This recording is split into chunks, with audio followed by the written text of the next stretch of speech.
Acordate, el etiquetado frontal te advierte sobre el contenido en exceso de nutrientes críticos como azúcares, grasas y sal, que son dañinos para tu salud y están presentes en alimentos y en bebidas. Es decir, te ofrece de una manera simple información que de otra manera tendrías que buscar e interpretar y que muchas veces resulta difícil de entender. Para tener una idea, solo 3 de cada 10 personas leen la información nutricional y solo la mitad de los que la leen dicen entenderla. Y esto es importante porque esta información te puede ayudar a cambiar hábitos. Especialistas en nutrición coinciden en que gracias a la ley de etiquetado frontal, las empresas están produciendo alimentos más saludables. Para las empresas, un dolor de cabeza. Para los nutricionistas, una muy buena noticia. Aseguran que 4 de cada 10 consumidores cambiaron sus hábitos desde que se implementó la ley de etiquetado frontal. A 12 meses de la implementación se observa que hay un cambio en el hábito de consumo de acuerdo a lo que se establece de acuerdo a los estudios que han hecho algunas consultoras privadas. Recordemos que el etiquetado frontal le advierte al consumidor acerca de lo que está comprando, como lo vemos acá, estos octógonos negros.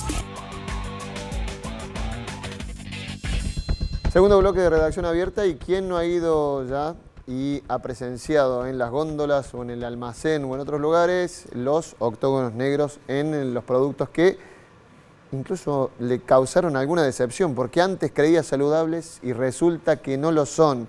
Cambios en la conducta de los consumidores. Hay una encuestadora que dice que 4 de cada 10 ya han cambiado su manera de consumir desde que se empezó a aplicar pero realmente la ley de etiquetado frontal. Por eso están acá Vanessa Ruiz del Centro de Almaceneros. ¿Cómo andamos, Vanessa? Hola, Julia Garelo, que es nutricionista, y Romina Pisano, que es psicóloga. ¿Cómo les va? Buenas noches. Gracias por estar. Bueno, a ver, a lo concreto, a los que manejan las góndolas, ¿se nota un cambio en el consumo? ¿Se nota una manera diferente de comprar, Vanessa? No hay sorpresa por cuanto al cliente que no se esperaba que los productos tuviesen esa clasificación, ¿no? Hay una sorpresa en cuanto a recibir la información o ese frenarse antes de seleccionar un producto. Lamentablemente mucho no ha cambiado el comportamiento en cuanto a normas de compra y de consumo, por algún lado, por la habitualidad, por el otro lado quizás la misma crisis económica hace que no se pueda elegir y quizás tenemos un producto enfrente que, bueno, si es por voluntad propia, podría no seleccionarse. Como muchas veces la compra la dictamina el bolsillo, bueno, se compra igual.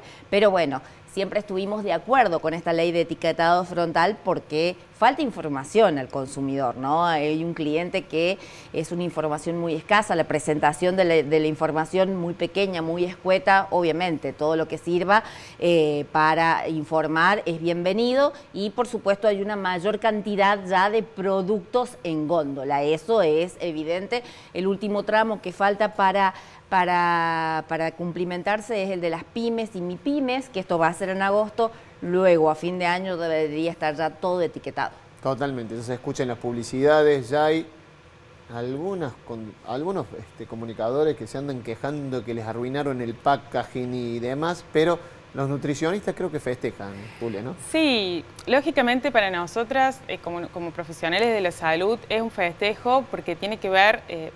La ley es de promoción de alimentación saludable, o sea, a veces nos quedamos en la cuestión del sello, pero la ley es más amplia, es integral y viene a trabajar muchas cuestiones, no solamente la información nutricional del paquete, que eso va a llevar a otras cuestiones que tienen que ver con cómo la industria se va a replantear, porque va a tener que reformular esos productos para dar una respuesta a un consumidor que hoy ya está diciendo que quiere productos con menos sellos, ¿sí? Claro. Entonces, los productos que tienen sellos son los productos que vemos en el supermercado, que son productos ultraprocesados, que está comprobado que tienen un incremento, tienen directamente una relación con las enfermedades crónicas no transmisibles, para lo cual viene esta ley, para disminuir el porcentaje de enfermedades que tenemos en la población asociados al sobrepeso, a la obesidad. Y bueno, claramente buscar productos que tengan menos sellos hace también replantearse cómo nos vamos a alimentar, ¿no es cierto? Porque si la opción únicamente de los alimentos que seleccionamos está dentro de los supermercados, y bueno, quizás tenemos que empezar a plantearnos qué otros alimentos son los que nos ofrece la naturaleza, que no tienen empaquetados y que están fuera de esos sellos. Entonces, a veces hay que empezar a plantearse qué otras formas de alimentarse están fuera de estos alimentos ultraprocesados. Si bien la industria quizás va a tener que replantearse cómo ofrecer respuesta a los ultraprocesados. Me llevé de un programa que hicimos acá también una frase que dijo una Nutri, que dijo, traten de que sea menos envoltorio y más cáscara, ¿no? Y menos paquetes. ¿Vos notaste, digamos, viendo estos estudios, Romy, el cambio en la percepción del cambio en las conductas de los consumidores? ¿Lo has visto? Sí, o sea, a mí lo que me pasó con mis pacientes, yo que soy psicóloga y especialista en trastornos alimenticios, vi un impacto muy grande en estas patologías, ya que de por sí eran las personas que más visualizaban y se detenían a ver de manera incluso obsesiva la tabla nutricional de los alimentos. O sea, personas informadas sobre el tema. Claro, eran personas bien informadas sobre el tema, pero igual no les impactaba tanto como ver los octógonos negros que lo toman como una señal de prohibido el alimento. Y por otro lado... ¿Se toma así, digamos, realmente? Claro, se toma así, y también yo que trabajo con otras patologías, no solamente con trastornos alimenticios, también en mis otros pacientes yo chequeé cómo lo veía en las personas que no tienen esa patología y también les causaba lo mismo, se sienten como un poco perdidos, entonces ¿qué elegir? Van al súper y por ahí están como perdidos. Bueno, si estos alimentos no son tan saludables, ¿cuáles sí? Es como cuáles compro de todos los que hay, porque también pasa que están catalogados los alimentos con casi un porcentaje, digamos, mínimo que ya se pase de, por ejemplo, el nivel de sodio ya tiene el sello y otros que se pasan un montón también. Entonces, el octógono en sí no es tan claro para las personas sobre cuál alimento es más saludable que otro. Y los pacientes con trastornos alimenticios me vienen planteando que se quedan frente a la góndola viendo qué elegir y por ahí no eligen nada. Venían eligiendo los alimentos que, viste que en las industrias se dio un tiempo para que aparezcan todos los productos con el etiquetado, entonces los que todavía no tenían, aunque sea un quesito que todavía no tenía, elegían ese porque mentalmente les repercutía como menos miedo, menos incomodidad con el alimento si no lo tenía. Y no querían comer nada. Hay un nuevo, pero falta un poco esa pata, ¿no? Sí, digamos, la especificidad que, bueno, va a volver también a hacer que hagamos una lectura o tengamos que hacer una lectura detenida, no es de primer impacto, ¿no? ¿Podemos explicar eso? Sí, estamos en una muy primera instancia de lo que es la ley y estamos deteniéndonos en los sellos, ¿no es cierto? Para lo cual el sello es la primera puerta a lo que es la información nutricional. Porque el sello no va a determinar que un alimento sea bueno o malo, ¿sí? Hay que verlo en su forma integral al alimento y es, como dicen los sellos, digamos, son una advertencia que hay un nutriente crítico que está en exceso. Bien. Pero nosotros podamos ver el listado de ingredientes, que es, o sea, lo que teníamos antiguamente como la tabla de información nutricional y el listado de ingredientes, son complementarios a ese sello, ¿sí? Sí hay una cuestión que podemos, que está, digamos, hoy en análisis, que tiene que ver con los umbrales para los cuales determinar que un sello esté en un alimento y no está en otro. Porque sucede, hay algunas excepciones que se están viendo. Por ejemplo, que haya un paquete de papas fritas que no tenga el sello de exceso en sodio. Claro. ¿Por qué nombro esto? Porque en realidad los umbrales determinan, según la densidad calórica del alimento, que tenga un sello o no. Entonces, una papa frita que tiene un exceso en calorías, tiene un alto consumo de calorías, en relación a eso, el sodio no aparece como excesivo, ¿sí? Claro.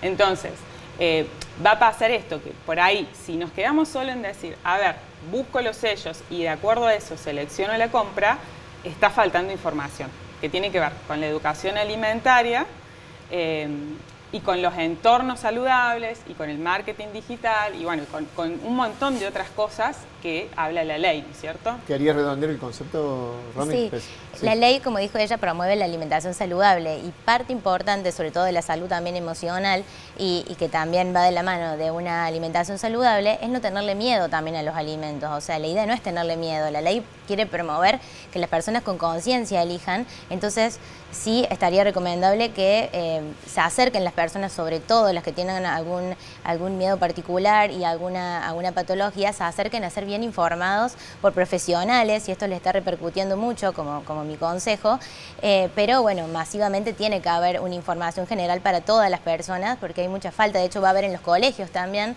pero debe ser aplicada por personas especialistas en el tema, porque también después pasa que un profe, también me pasa con mis pacientes de cole, empiezan a dar una información que no es la correcta, sacan de PDF, digamos, de algún otro lado, claro. Y tiene que venir, es una población muy vulnerable la de los coles, justamente para el desarrollo de estas patologías. Cualquier información que se brinde, digamos, dando una idea incorrecta, puede desencadenar también como un disparador a personas que tengan la predisposición de generar alguna patología, como por ejemplo un trastorno alimenticio. Sería para hacer todo un otro programa para preguntarte algunas cosas más sobre el tema de las enfermedades, o sea, de los trastornos alimenticios, ¿no? Porque la verdad que es interesante en esta época. Vanessa, digamos, ¿qué te cuentan los almaceneros de unos y otros estratos? Vos decías recién, marcabas lo de la crisis, pero digo, hay como una, por lo menos una intención de informarse, de tener más conciencia, de buscar un poco más, de analizar un poco más la compra, ¿o no? Totalmente, sobre todo cuando el producto que se lleva va dirigido, por ejemplo, a los niños. Claro. Sí hemos observado sorpresas por parte del consumidor de ver que no es algo que se creía sano en el colectivo, ¿no? De pensar de que o un yogur o una línea de estos postrecitos para los más pequeños, bueno, que dice que tiene edulcorantes, exceso en azúcares, o sea, la batería incluso muchas cosas que, digamos, a ver, bebidas que estaban seguro en los cumpleaños, dicen no recomendado en niños, ¿no? Totalmente. Entonces, al momento, hay mucha información hoy disponible, claro. Gracias a Dios hay mucha información, se ha trabajado y mucho. Pero bueno, esta información hace de que muchas veces falta esto, ¿no? De que se detienen, no saben si llevarlo o no llevarlo, y eso frente a un estrato que puede seleccionar. Es como que dividimos la compra en dos. Tenemos este estrato que puede seleccionar, que mejora y elige no llevar ese producto, o incluso han habido empresas que algunos postrecitos muy reconocidos han cambiado la fórmula, la tuvieron que cambiar, porque si no el producto hubiera estado lleno de sellos, no hubiese sido algo competitivo hacia la venta. Y tenemos el otro segmento que lamentablemente, el de menores recursos, donde no tiene posibilidad y lamentablemente, ¿no? Bueno, lo que decías y con esta enseñanza que hay que elegir más productos con cáscara, algo fresco, y es lo que hoy lamentablemente está faltando, ¿no? Menos frutas. Y te pregunto, porque vos tenés diálogo, a veces lo bueno que tienen ahí del centro, mantienen una comunicación permanente con los que están en el mostrador, y a veces también ellos pueden seleccionar, bueno, darle más lugar o no a ciertos productos. Obviamente que otra de las cosas por las que fue muy resistida esta ley fue por el marketing enorme que hicieron las empresas. Y ciertas empresas fuertes, las alimenticias, sabemos lo que son, muchas de carácter oligopólico en la Argentina, te bajan una batería de productos, y no importa si tengan sellos, si no, digo, intentan los almaceneros, bueno, decir, che, vamos a acompañar este cambio de conducta. ¿Qué te cuentan ellos? Sí, e incluso hemos acompañado en la formación de los mismos comerciantes, ¿no? Porque, bueno, al momento de encontrarse con ese consumidor que le falta información, es el momento ideal para que el comerciante acompañe con propuestas. Como decíamos, es la última escala, va a ser de pymes y mipymes las que tengan que tener los sellos, y hay mucho de este producto en el comercio minorista local. Entonces, hoy por hoy, bueno, van acompañando a las dos fases, ¿no? De las empresas a que se empiecen a readecuar, y por el otro lado, sí, es una excelente forma de trabajar con el comerciante de la mano del consumidor, ¿no? Obviamente, son herramientas que van a llevar mucho tiempo todavía, y sería muy interesante en esto de que dicen de que especificar todavía y seguir trabajando en el etiquetado, trabajar, o al menos también tenemos la propuesta de los alimentos a base de, ¿no? Sí, a base de leche, a base de manteca, bueno, eso sería interesante. Que sobre todo surgieron, bueno, con la crisis económica que estamos atravesando, ¿no? O sea, esto de tener que buscar productos más económicos a opciones que son las proteínas, digamos, que son los alimentos más costosos, los lácteos, las carnes. Bueno, sobre todo en los lácteos se ha visto mucho eso de a base. Entonces, Bueno, ahí viene también a ver cómo la industria va a dar respuesta en el desafío de enfrentar la ley, a ver cómo se va a resolver, dar respuesta a estos productos, ¿no es cierto? Y lo importante también es que las personas entiendan, no es que no tienen que comprar nada, sino que por ahí elegir los alimentos que menos octógonos tienen y elegir dentro de la misma categoría, porque por ahí hay pacientes que me dicen, ¿cómo? Pero la coca tiene menos sellos que la galleta, que no, o sea, no mezclarlo, sino dentro de los mismos productos que van a buscar, dentro de las galletas, dentro de las bebidas, lo que menos octógonos tienen, tratar de elegir con más frecuencia y si, bueno, ocasionalmente, porque socialmente están compartiendo algunos de los alimentos o espaciados en el tiempo, en la semana, algunos de los otros alimentos, también entender que parte de la salud emocional no es tenerle miedo a la comida, sino aprender ahora a educarnos en cómo comer y cómo espaciar cosas que quizás no eran tan nutritivas, pero que compartimos por gusto alguna vez ocasional. Sí, por supuesto. Yo creo que en esto no hay que demonizar el alimento y decir, bueno, obsesionarnos con eso. Quizás cuando hay una patología por detrás es más complejo de abordarlo, pero bueno, hay que, reeducar el hábito alimentario y tener en cuenta que no solo nuestra alimentación puede estar basada en productos en paquetes. Es decir, si vamos a basar nuestra alimentación en paquetes, vamos a entrar en crisis porque vamos a decir, todos los paquetes tienen sello. Y sí, porque ¿cómo hago para que una galleta esté 3 años adentro de una alacena y no le pase nada? Si yo hago una galleta en mi casa, la semana tiene hongos. Entonces, hay que replantearse la forma en la cual nos estamos alimentando. Totalmente, totalmente. Cambios de conducta. Bueno, les agradezco a las 3 y esperemos que justamente lo que dice la ley, ¿no? Promoción de la alimentación saludable vaya hacia eso que sería ideal, ¿no? Sí. Digamos, una góndola sin sellos. ¿Creen que se va por ese camino o no? Bueno, a ver, se empieza a ir, digamos. Tuvo mucha resistencia, ya se ha probado en otros países. Sí, evidentemente, bueno, en México sobre todo, o sea, hay que reeducar también al consumidor, ¿no? O sea, hay que ir bajando los niveles de sal, de azúcar, y para eso hace falta tiempo, hace falta reeducación para que volvamos a seleccionar esos alimentos. En un principio va a ser crisis.